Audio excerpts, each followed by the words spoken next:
Hello and welcome back to my channel. This card is another one of my randomly generated cards using Let's Toast and Out of This World. Now I know for me, my initial reaction to this was, what in the world am I going to do? But then I had an idea that I thought would be cute. So I'm calling it Space Toast. So I've stamped my little pieces of bread, did a couple of tiny masks. I'm also doing some lazy masking.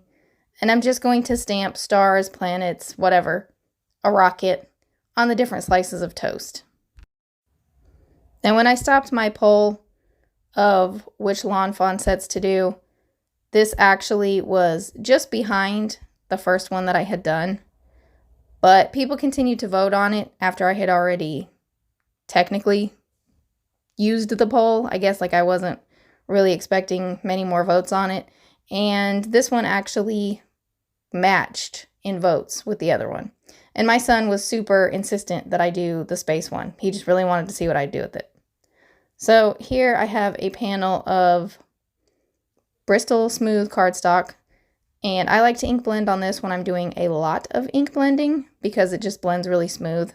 So I have some blues, a pink, a purple, a kind of aqua color. And I'm just going to create blobs all over the panel. And this is going to look horrendous to start with. This is one of those trust the process things, and it doesn't seem to matter how often I do this. Every time I start, I'm just like, this looks so bad.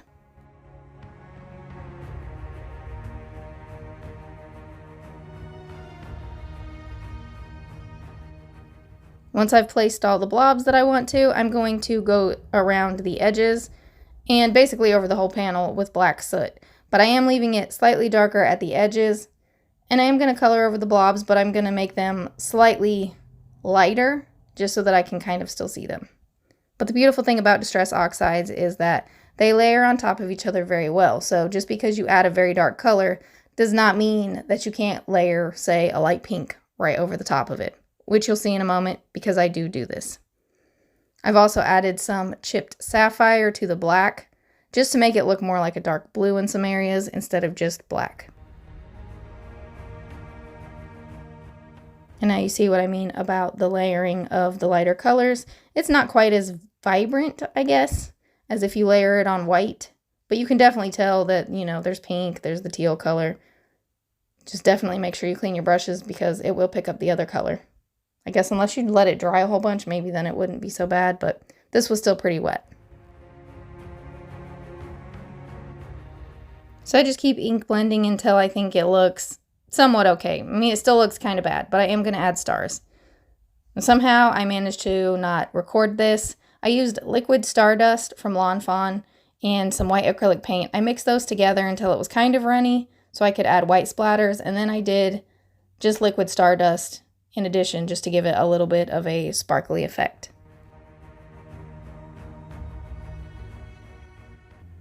Now I have my toaster and some cool gray markers. Obviously, you have to have a toaster if you're going to have toast.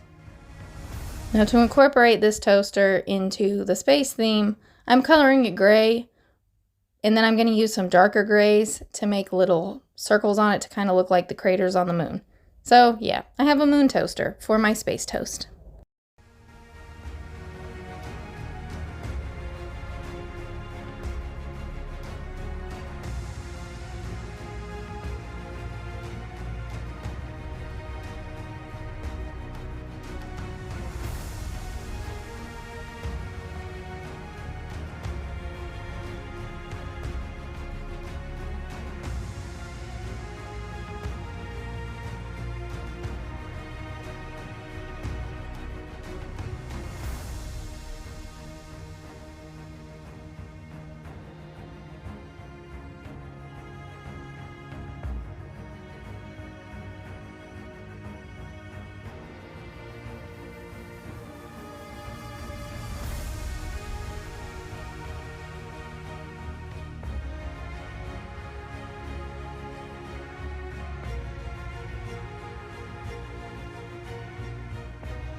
For my toast, I'm going to color the crust, and I'm only using 2 colors. I am adding a little bit of dots of the darker color, and then I'm just going to fill in the rest with my lighter color.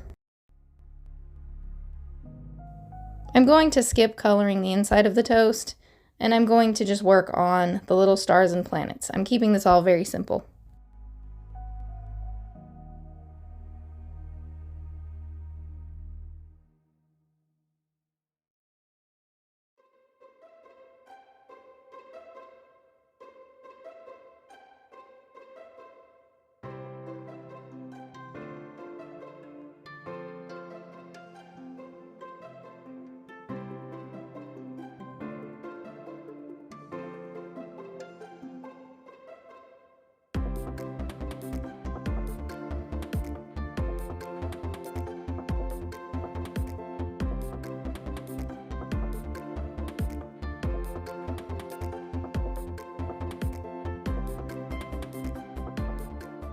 Now for the little stars, the rocket ship, the planets, I made masks to cover over them so that I could stamp using different inks. This one is Fish Tank ink from Fawn.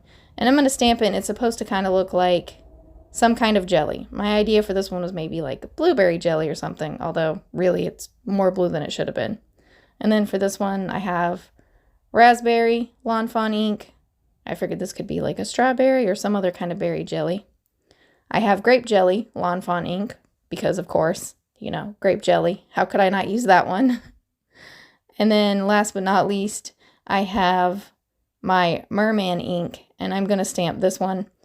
Not really sure what kind of jelly that would be. I just wanted it to tie in with the colors in the background. And also, it looks pretty cute. So now that I have the jelly done, I am going to add little white dots, and this is supposed to kind of look like stars or whatever. Which I know there's already stars, but you know, the white dot stars. I felt like that would make it look a little more space-like. Next, moving on to my sentiments, I'm using 2 actually, from each stamp set that I used. So at the bottom, I'm going to put "You Are Out of This World," and I'm going to ink this up with Hero Art's Unicorn White Pigment ink, and I'm going to heat emboss it with Hero Art's Detail White Embossing Powder. Now the reason I used the white ink to stamp it in was just to make sure that if there was any gaps in the embossing powder, it wouldn't be quite as noticeable. I also decided to use my stamp positioner just because I was stamping so much of it onto this background, or so many of the words, I guess I should say, and I also wanted to make sure I could double, triple, even quadruple stamp if I needed to.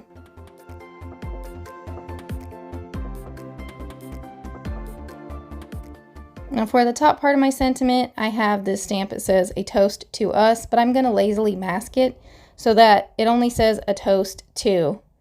And after I have that inked and heat embossed, I'm going to bring in a second stamp set, or a second stamp from that stamp set, and it says "I love you." But I'm going to only use the word "you." So again, lazy masking, trying to line up that word "you" as best as I can. And once I get that stamped and embossed, the whole sentiment is going to read, "A toast to you." And then at the bottom, it's going to say, "You are out of this world."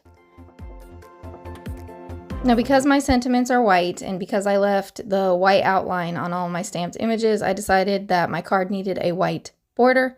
So I'm going to go ahead and add that. And then I know that the die set for this Let's Toast die has the little piece that cuts out for the toast. I'm just going to use an X-Acto knife to make a slit, and then I'm going to place in my little rocket toast. Now all I have left to do is to adhere all my pieces down. I'm using liquid glue for this. I'm not popping anything up, although there will be pieces that are overlapping each other, just because I thought it would be the cutest, and also I wanted to get the most toast on my card as I could.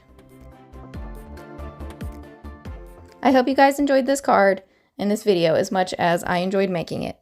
Thank you all so much for watching, and I'll be back with another video soon. Bye!